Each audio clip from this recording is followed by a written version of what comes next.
Hello base செருப்பு தைக்கும் கடமை அப்படின்னு தூக்கி எறிஞ்சிட்டு சென்ற மனைவி 10 வருஷம் கழிச்சு திடீர்னு அவர் சந்திக்கிறா. அவர் பார்த்து ஒரு நிமிஷம் அதிர்ச்சி ஆகுறா. சரி, என்ன நடந்தது அப்படின்னு பாப்புறோம். திருச்சி மாவட்டத்துல ஒரு கிராமத்துல ஒரு இளைஞன் வந்து வசிக்கிறான். அவன் பேரு அஜய்.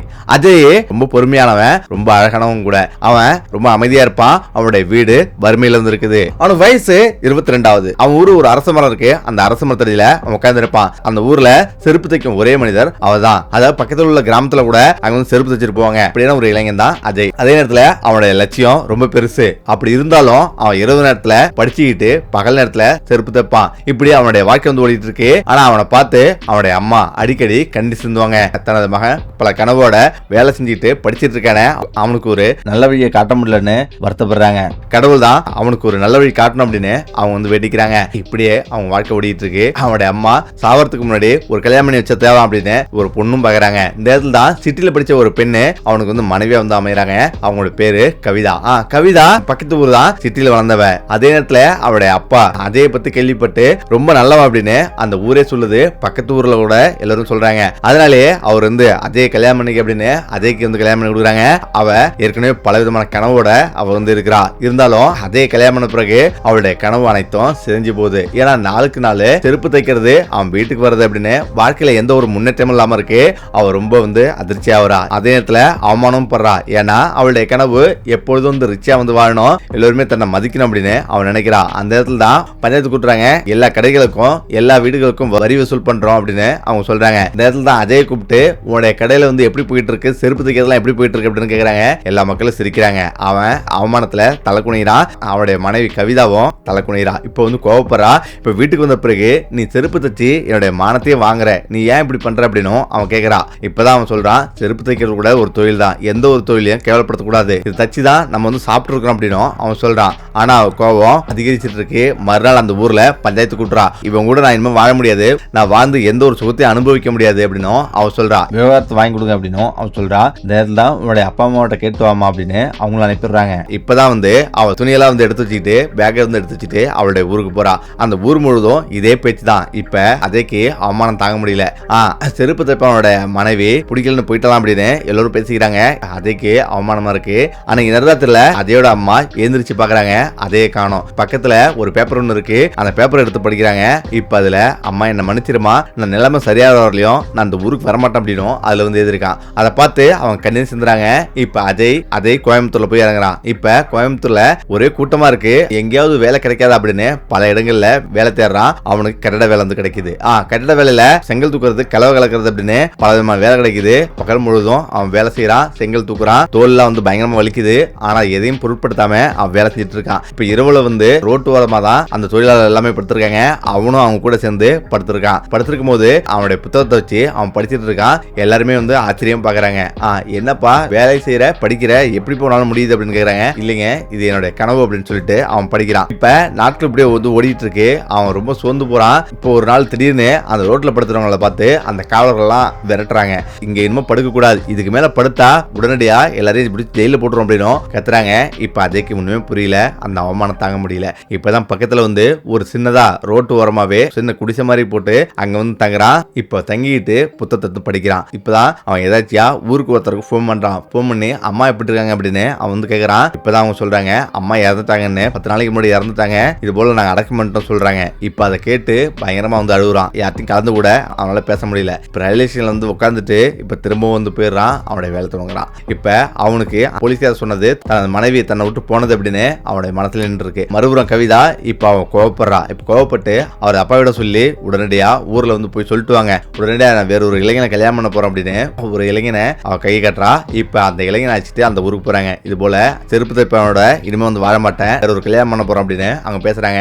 அந்த ஊர் மக்களும் பஞ்சாயத்துல சரின்னு சொல்லிடுறாங்க. இப்ப நேரா அவ வீட்டுக்கு வரா. அவன் பேரு சேகர். அவளும் பலவிதமான கனவுகளோட வந்து அவங்க கூட வந்து வாழ்றா. அவன் ஒரு பணக்காரன். இப்ப அதே நேரத்துல அஜய் இப்படி வந்து படிச்சிட்டு இருக்கான். அவனுடைய வேலை செஞ்சுட்டு இருக்கான். எவ்வளவு சம்பாதிக்கிறானோ அத்தனை காசையும் புத்தகங்களா வாங்கி குவிக்கிறான். அதாவது படிப்படியா எவ்வளவு மேல படிக்க முடியுமோ அவ்வளவு படிக்கணும் அப்படின்னு அவனுடைய படிப்பை வந்து அதிகரிச்சுட்டே வந்து வரான். மேலும் அவனுக்கு வந்து காசு இல்லைனாலும் இப்ப அந்த புத்தகங்களை ஏற்கனவே வாங்கின புத்தகங்களை எல்லாமே திரும்பவும் வந்து அடகு வச்சுட்டு திரும்பவும் வித்துட்டு திரும்பவும் புத்தகம் வாங்கி படிக்கிறான். இப்படி அவன் படிச்சுட்டு தேர்வு வந்து எழுதுறான்.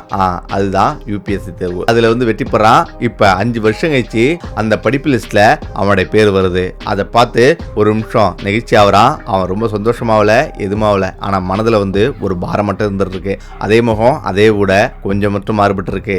அவனுடைய உடம்புல கோட்டு சுட்டு இருக்கு, கருப்பு பேண்ட், அதே மாதிரி வெள்ளை அப்படின்னு பாக்கிறதுக்கு ஒரு புது மனிதனா இருக்கிறான். இப்ப அவனுடைய மாவட்டத்துக்கு அவன் கலெக்டரா வரான். அவனுடைய கிராமத்துக்கு வரான். கிராமத்தில் உள்ள எல்லோருமே ஆச்சரியப்படுறாங்க. அந்த கிராமமே ஒரு நிமிஷம் இந்த இளைஞனுக்கு இவ்வளவு திறமையா அப்படின்னு எல்லோரும் பேசிட்டு இருக்காங்க. இப்பதான் அவன் பல விதமான கனவுகளோட அவனுடைய வேலையை தொடங்குறான். இப்ப தொடங்கும் போதுதான் அங்க எங்கெல்லாம் அக்கிரமிப்பு பண்றாங்களோ எல்லா இடத்தையும் தூக்கணும் அப்படின்னு எல்லாமே தூக்குறாங்க. ரோடு பக்கமா காவா பக்கமா எங்கெங்கெல்லாம் அரசு நிலத்தை அக்கிரமிப்பு பண்றாங்களோ அத்தனை நிலங்களையும் அவன் சுத்தம் பண்ணிட்டு வராங்க. இடிச்சு அரசு நிலத்தை மிக்கிறாங்க.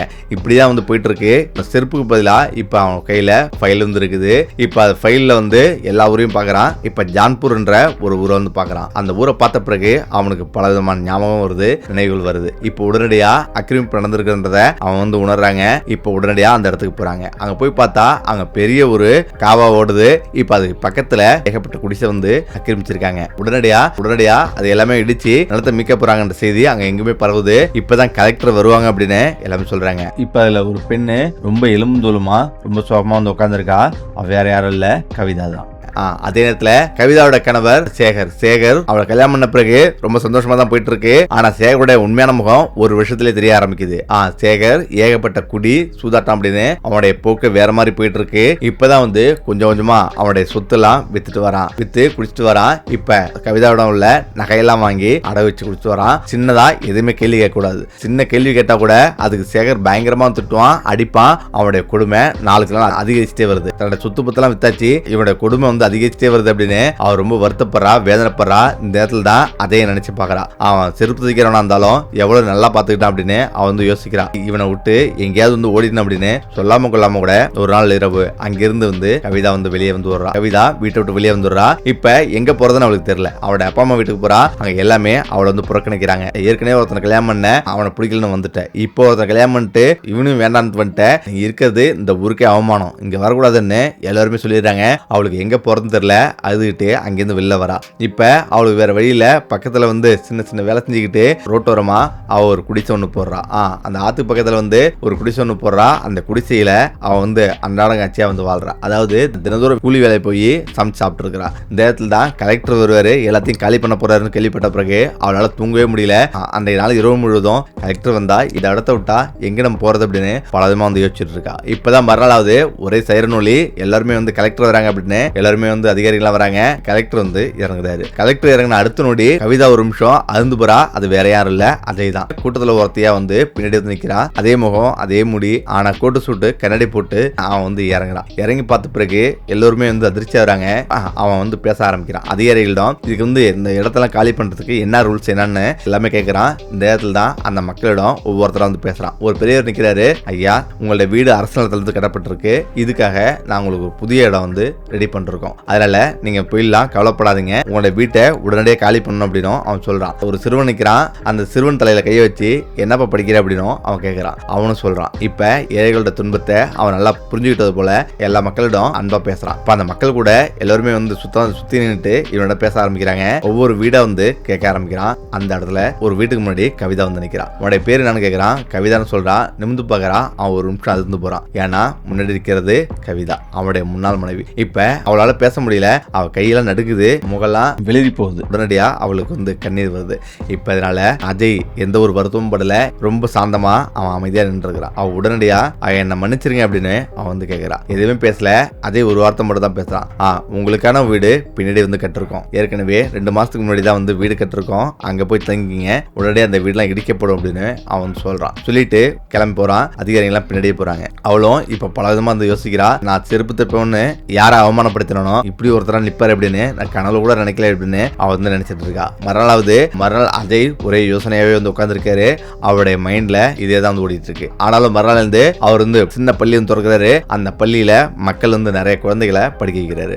இப்பதான் மாணவர்கள்ட்ட சொல்றாரு. ஒரு இளைஞன் செருப்பு தைக்கிறான். செருப்பு தைக்கிறவனை பார்த்து எல்லாரும் கேலி செய்யறாங்க. ஆனாலும் அவனுடைய மனதுல பெரிய எண்ணம் இருக்கு. இப்பதான் எப்படியாவது வாழ்க்கையில முன்னேற நினைக்கிறான். ஆனா அவனுடைய விடாமுயற்சியால அவன் படிச்சிட்டு இருக்கான். அவனை எல்லாருமே விட்டு வெறுத்து ஒதுக்குறாங்க. இருக்காங்க. ஆனாலும் அவன் கூலிகளை செஞ்சு கஷ்டப்பட்டு முன்னுக்கு வரான். இப்ப அவன் ஒரு கலெக்டரா வரான். அந்த கலெக்டர் வேற யாரும் இல்ல, நான் தான் சொல்றான். அங்க உள்ளவங்க எல்லாருமே கைதட்டுறாங்க. இப்ப இத தூரத்துல இருந்து அந்த கவிதா எல்லாத்தையுமே பார்த்துட்டு இருக்கா. இப்ப ஒரு நிமிஷம் கண்ணு சிந்திரா.